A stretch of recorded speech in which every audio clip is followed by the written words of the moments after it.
So, you want to watch the latest season of your favorite anime, or maybe dive into a classic you've heard everyone talking about. You could go to an official streaming service and pay a monthly fee. Or, you could open a new tab and type in a name you've probably seen pop up in forums and social media, 9anime. This is the core dilemma for so many anime fans today. It's a classic risk versus reward scenario. The reward is obvious and incredibly tempting. A seemingly endless library of anime, from the biggest hits to obscure gems, all available for the low price of $0. It feels like a perfect deal, almost too good to be true. But as with most things that seem too good to be true, there's a catch. In fact, there are several. The risk side of this equation is a lot more complicated and carries some real weight. We're talking about potential legal issues, because these sites often operate outside the lines of copyright law. Alright, let's start with the basics. What is 9anime?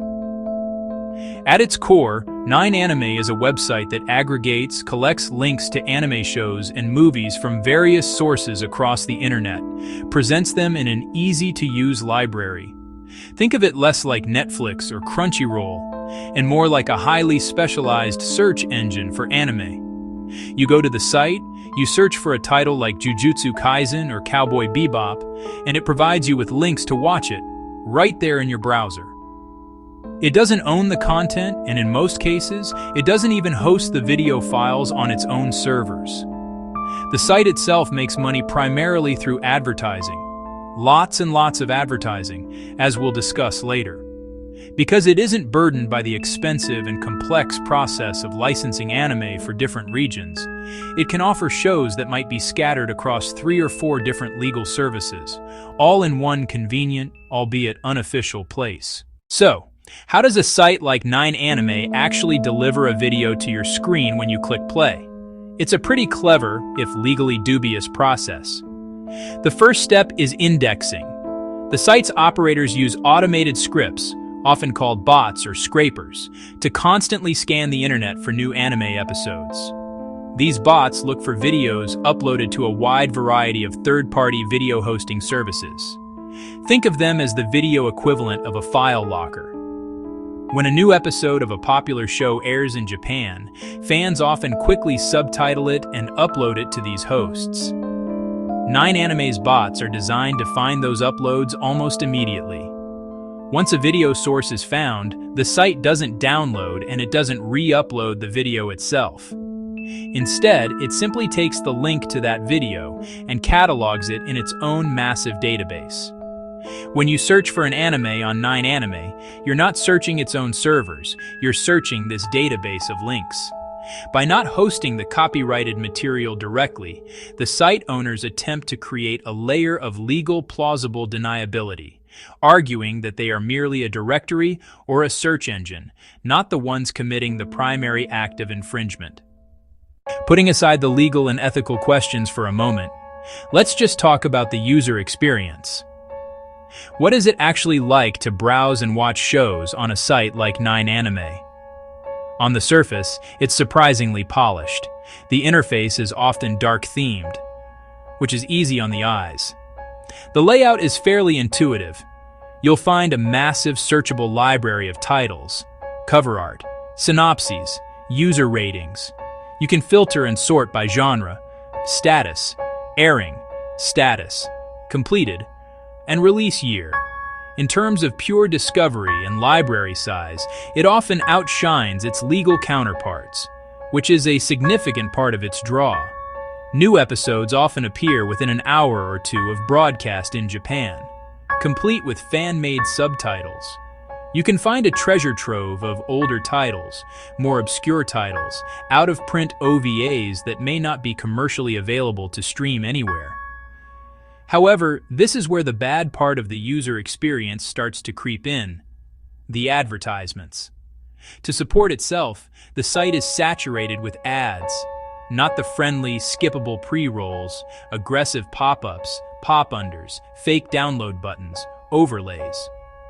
Often sketchy online gambling, adult content, or system performance scams. Beyond the ads, the technical quality is a mixed bag. Inconsistent compression, washed-out colors, subtitle errors, broken links, buffering, even offline servers. This is the big question, and the answer is, unfortunately, not as simple as a straight yes or no. It really depends on who you are and where you live. For the people who own and operate a site like 9anime, the legal situation is quite clear. It's illegal.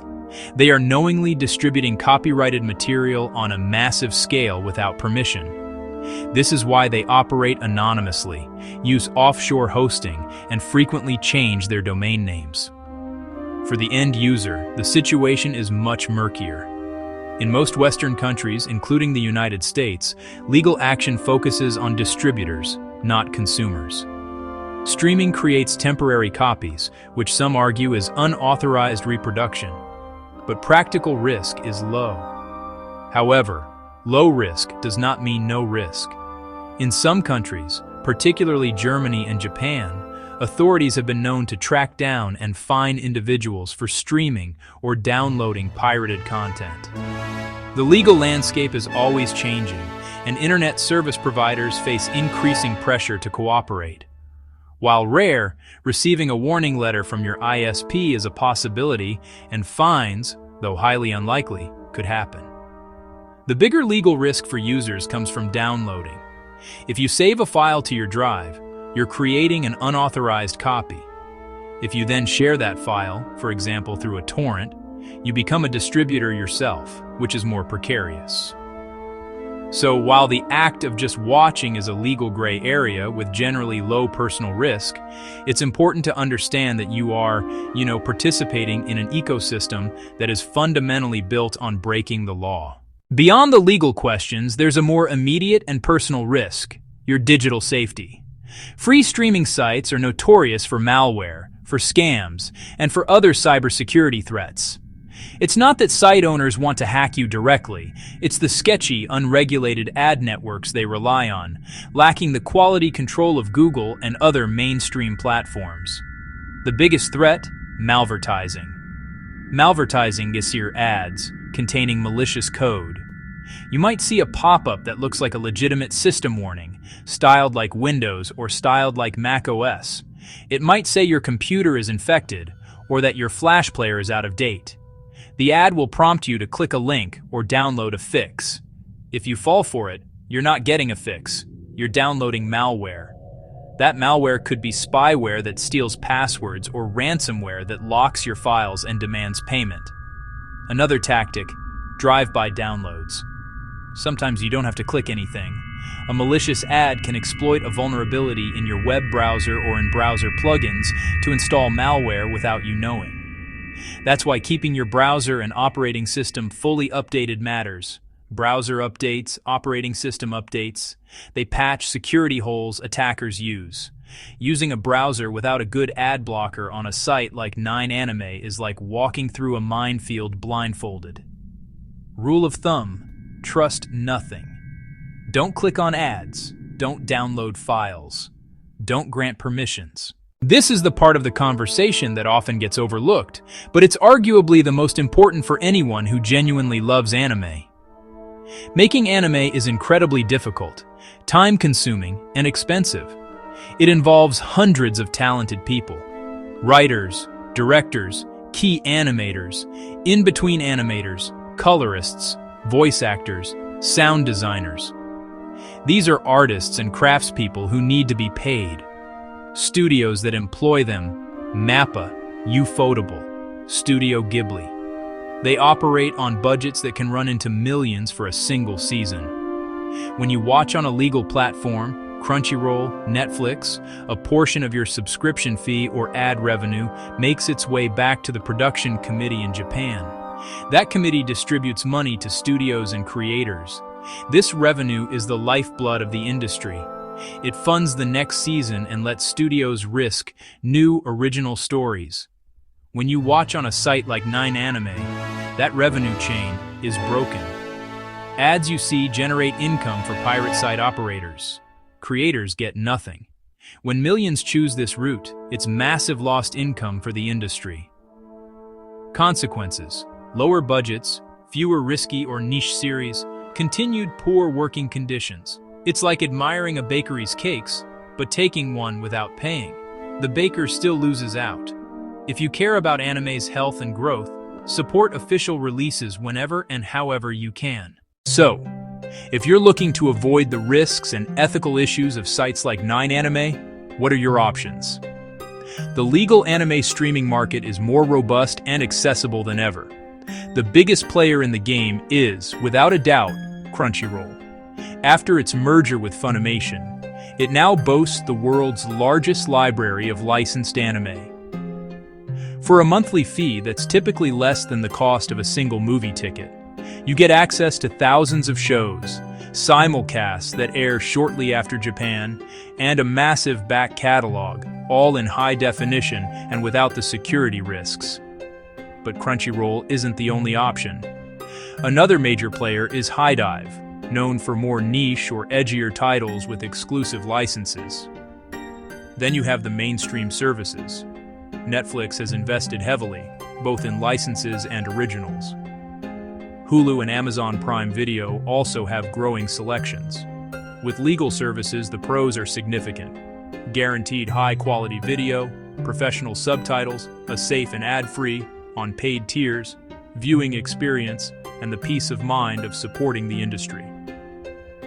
Apps are on virtually every device: phone, laptop, smart TV, game console. The main con is cost, especially when shows are split across platforms. Compared to 9anime's free all-in-one model, legal routes can seem pricier and less convenient. But the value proposition is strong. So, after looking at all the angles, we come back to the original question. Is using a site like 9anime safe or sketchy? The honest answer? It's a mix of both, but it leans heavily towards sketchy. The safe part, personal legal risk, is very low in most places. The user interface can be slick. It provides free access to a massive library. However, the sketchy column is much longer. Malware risk, phishing scams via aggressive ads, a legal gray area ultimately built on copyright infringement and quality that's a gamble. You're withholding support from the studios and artists. It's a choice with a hidden collective cost. Here's balanced advice. Support legal services. Crunchyroll subscription covers most popular shows. If you can afford it, it's the safest, the most ethical, and the highest quality way to watch. If a show isn't listed, check other services first. HIDIVE, Netflix. For rare, out-of-print shows, the choice is personal. Go in with your eyes wide open. Use a strong ad blocker. Use antivirus software. Ultimately, the decision is yours. This guide wasn't here to tell you what to do. It was to give the unvarnished truth so you can make an informed choice. Now I'm curious, have you used sites like 9anime? Share your stories in the comments. Your real-world experience helps the community make smarter, safer decisions.